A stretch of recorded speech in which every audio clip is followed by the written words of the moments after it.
and welcome to Pakistan Today News from our London studio. I'm Chris Taylor. Faisal Mumtaz Rathor has been sworn in as the 16th Prime Minister of Azad Jammu and Kashmir, following a successful no-confidence vote that brought down the previous government. The oath-taking ceremony was held at the President's house in Muzaffarabad, though the President himself was absent due to health reasons, with the region's Speaker administering the oath on his behalf. Rathor, a senior member of the Pakistan People's Party, acknowledged the immense challenges ahead, calling it not easy in this extremely difficult era. He emphasized the federal government's backing of development initiatives in AJK. His appointment marks the fourth change of premiership in the region in just 4 years, highlighting a period of political volatility. In Pakistan, the 27th constitutional amendment has led to the formal reconstitution of 3 major judicial bodies: the Supreme Judicial Council, the Judicial Commission of Pakistan, and the Practice and Procedure Committee. Among the new appointments, Justice Jamal Khan Mandokail has joined both the SJC and the Practice and Procedure Committee, while Chief Justice Amir Farouk becomes part of the JCP. The reforms have drawn sharp criticism from legal experts and the International Commission of Jurists, who argue the changes could dilute the Supreme Court's authority as the country's highest judicial body, and the amendment continues to draw public response. Today, the Tehreek-e-Tahaffuz-e-Ayin-e Pakistan, or TTAP, marched from Parliament House to the Supreme Court in Islamabad in protest. The group claims the amendment undermines the independence of both the judiciary and the military. They also announced the observance of a Black Day and outlined further steps aimed at what they describe as constitutional restoration. For more on the situation in Islamabad, we can go live to our correspondent Sarah William. Sarah, what's the latest on the ground? Chris, the demonstration here gathered momentum quickly as TTAP supporters moved in large numbers toward the Supreme Court.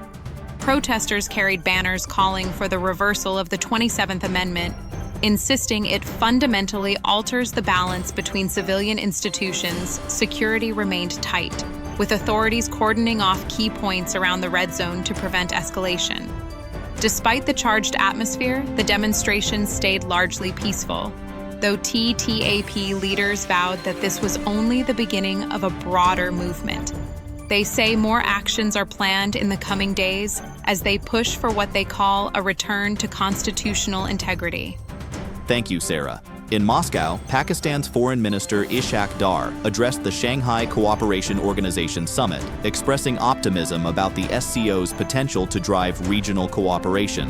He urged member states to move from what he described as passive observation to active partnership, calling for project-based initiatives in digital economy, trade, and humanitarian collaboration. Pakistan also proposed expanding the SCO University network, enhancing youth-focused programs, and activating mechanisms such as the SCO Interbank Consortium. These, he said, would strengthen regional connectivity and resilience. Back home, the Economic Coordination Committee, chaired by Finance Minister Mohammad Aurangzeb, has approved a broad set of grants aimed at strengthening security, defense, food supply, and the petroleum sector. Key approvals include more than 100 million rupees for defense equipment maintenance, over 840 million rupees for border management and internal security, and a substantial 50 billion rupees allocation for defense projects. The ECC also approved the creation of a special purpose vehicle to wind up the Pakistan Agriculture Storage and Services Corporation and endorsed steps to encourage foreign investment in oil and gas.